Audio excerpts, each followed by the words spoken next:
Hello, welcome. Um, this is gonna be a long creepypasta, sure. We're gonna go over the Marvel Hornets series. Um, this will contain spoilers to the Marvel Hornets series. I'm just reading the wikis, which don't have a lot to them, probably, but still, I suggest watching it. I just really want to read this because I find the Marvel Hornets one of my favorite creepypastas of all time. Um, just it's one of my favorite things ever. So yeah, I hope you enjoy, and let's get started. Marble Hornets, abbreviated MH, is a Slender Man-based YouTube series, ARE. It was the first Slender Man ARE to be created and set the trend for those that followed, as well as bringing Slender Man into a wider audience and influencing canon. It is the leader of the Big Five and chiefly responsible for shaping the modern mythos. MH is based around the filmings of J, known as entries. To date, there are 87 entries along with 3.5 entries and one anonymous entry, one introduction video, and 40 accompanying IG videos from the series known as the antagonist to the Ark. MH gains the name from Alex Crayley's film project Marvel Hornets. The early entries in the series are clips from the filming tapes used in creating the Marble Hornets film. Alex ended the project due to being stalked by the operator frequently and handed the tapes over to his friend and MH narrator, Jay. Alex told Jay that he planned to burn the tapes, but being a good friend, Jay was given the tapes and posted them on YouTube in hopes others could possibly help him to understand what was so distressing about these tapes. Alex transferred to another school shortly after, and Jay hadn't seen him since.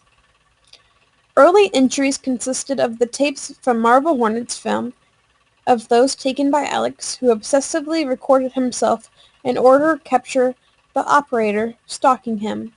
Eventually, the entries turned to videos taken by Jay, cataloging his efforts to discover Alex's whereabouts and unravel the mystery surrounding the operator.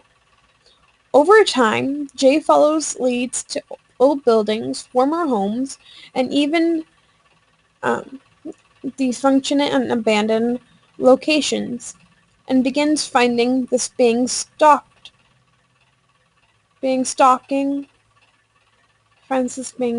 his old friend may be deeper and far more dangerous than he ever thought. And there's a very good chance that Jay may now be haunted for getting too involved.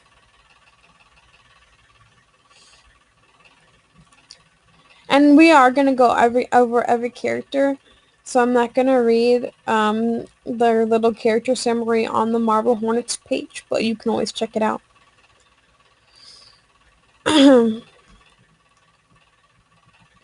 the Ark is a YouTube channel which commonly responds to the videos created by Marble Hornets. The videos on To the Ark's channel are dark, cryptic, and disturbing, and some feature a figure that may be the operator.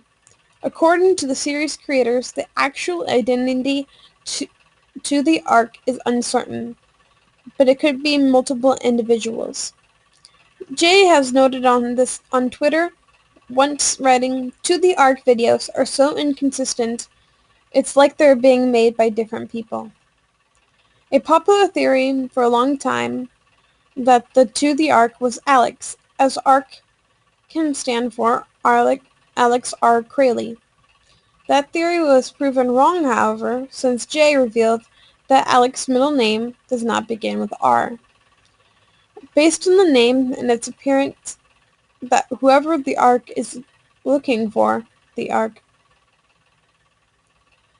why and how it is not stated, but the name implies to search for it. The channel was created on July 22nd, 2009, almost a month after Marble Hornets was created. Founded by an unknown entity, completely guessed to be Hoodie and or Masky, they respond to the Marble Hornets videos, their first being a response to Entry 9. The Ark was hacked. Has hacked the Marble Hornets twice with anonymous entry and entry 37. And it gives a full list of videos and the channel. Yeah.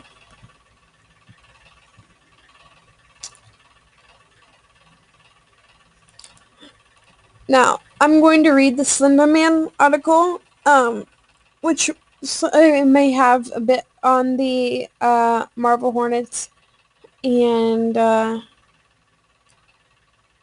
it says to click this, but I clicked that and it took me to different... Okay, so I got it now. It's the operator. Okay, sorry for this. The operator is a character on the Marble Hornets ARG and a major focus of the story.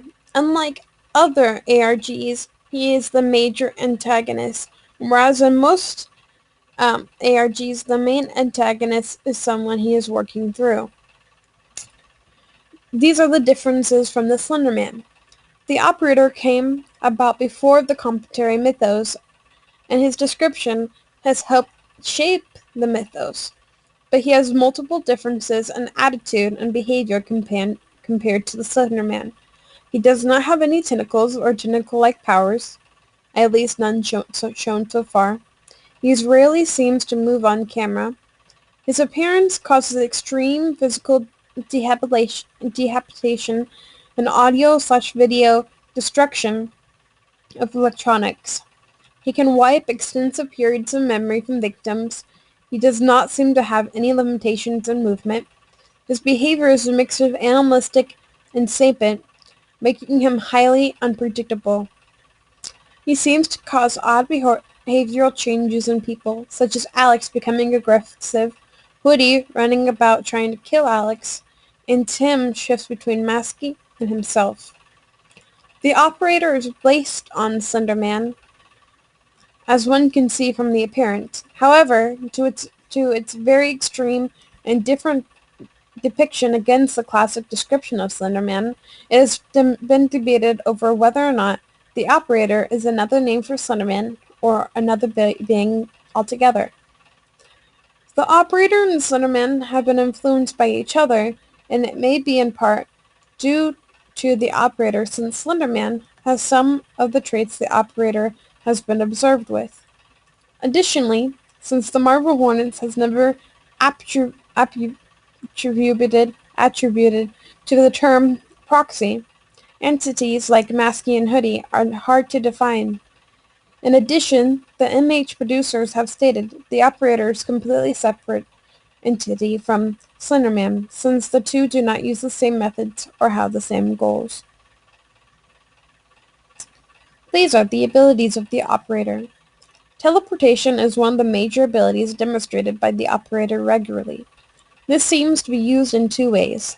The first, as teleportation does, to place his presence into specific... I'm really bad with words, I'm sorry. Specific locations by unknown means. The second way he uses it almost seems to be short movements forward, as his teleportation ability is hampered once he is in the presence of a target. The operator doesn't seem to have any limitations to his teleportation, but it's extremely important to note that the operator is very rarely ever seen physically moving in any way. The operator can teleport people other than itself, taking people to other places, and once sending Jay on a looping door run in a hallway. Electronic interface is an important one. Unlike Slender Man, who is stated to be radioactive Sigma, the operator may or may not be. Instead, this is not explained, and why he does it is not explored, or even if he has control over it. Although in some videos the effect is active and in others it's delayed, it is possible that he can selectively use it. Whether this is the same ability that causes issues with his victims, or is a separate ability, is also unknown. The effect seems to cause severe distortion and often blowing out the audio of the video entirely, causing the video tearing, ruining video quality, causing severe tone and tint issues, overblowing the brightness of the video until everything's bleeding together, or causing electronic to freeze or stop recording for entire extremely long periods. These are most likely not selective. The electronic interface seems to be consistently correspond to what the operator is doing, and the severity seems to change based on the operator is being observed by the camera or not. The operator teleporting off camera seems to cause a visual tear, as seen in entry 14. Teleporting on camera produces much more extreme effects. Several times, extreme audio distortion has occurred without any visible powers. Likewise, a much quieter, much more consistent, high-pitched static effect has been observed a couple of times. Most noticeably, an entry 23 with Jay and his camera was brought into the maintenance building. The black and white static effect was seen in entry 72 and 76, for once making the picture more visible than it would have been otherwise. Assuming the effects are consistent, the operator was trying to do the same thing to Jay and Tim as he did Jessica. More recently, it seems the audio distortion can happen when someone gets extremely angry. Alex did this first, but Jay has done it recently too. These two abilities have the largest amount of evidence to back them up. Other presumed abilities include mind control and the sickness. The mind control is to be noted not the same thing as a proxy, whereas proxies can basically be described as Slender Man's soldiers or his minions in very loose terms. The alliance between the victims and the operator is random at best. To date, there are several known such people. Maskey, for all intents and purposes, appears to sometimes be helping Jay and sometimes not, but clearly dislikes Alex. Hoodie, who appears to be fully against the operator and Alex, and his alliance with Maskey is extremely shaky since he doesn't clearly trust him, or at least want Jay to do so, and has been physically assaulted by Alex. Alex, who appears to be allied with the operator in some way, although his alliance is incredibly unexplained and vague, so why he is working alongside the operator and why the two are never on camera simultaneously is a big question. Additionally, Alex doesn't seem to be fulfilling any sort of agenda or objectives in any form of the word other than trying to kill Jay. Interestingly, Hoodie and Maskey and Jay all showed resistance and or recovery from the ill mental effects of the operator if they stayed dosed with a certain anti-seizure medication.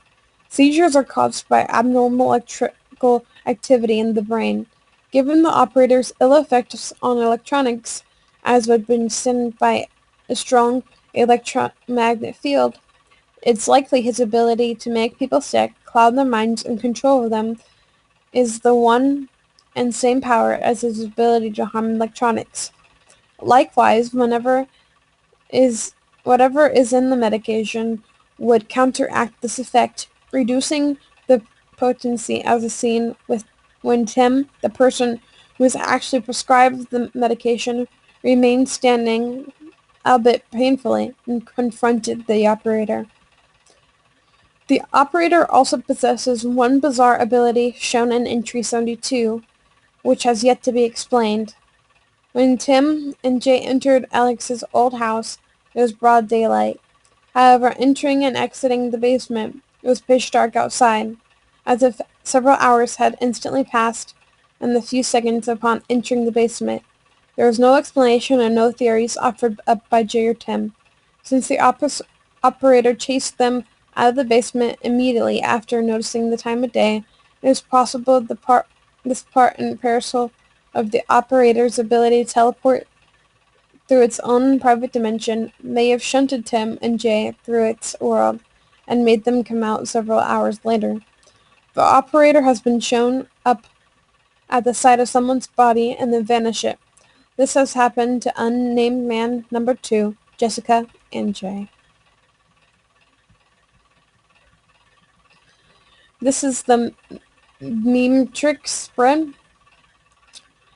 The operator has been revealed in entry 86 by Alex to spread and power an appearance by effectively infecting individuals with its presence. These individuals, who Tim called the Source, are essentially individuals who have seen or been stalked by the operator. As a result, they begin carrying his presence with them, causing anyone who comes in contact with them to become a potentially new victim, and thus new sources. Alex states the only way to contain his spread is for all the sources to be killed. Tim states this is impossible, since it is physically impossible to locate and contain every possible source, and there is no possible way to be certain that every infected individual would be either visibly affected or even know it. This is their operator's possible origin. While the operator's origin is unknown, Alex tells Jay a tale in entry 36, which may be linked to his existence. Alex says that in an area what is known as Rosewood Park in Florida, particularly the trees, would grow abnormally fast. As punishment, the locals would string up criminals from the trees and let them grow, misshapen the criminals. After the criminals have died from dehydration, the locals would burn down the trees, body and all. The practice was suspended when a missing child was found dismembered in the trees.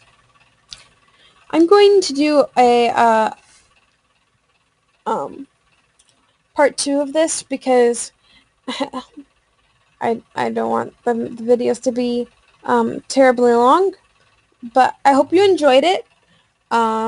And this was Creepypasta with Sure.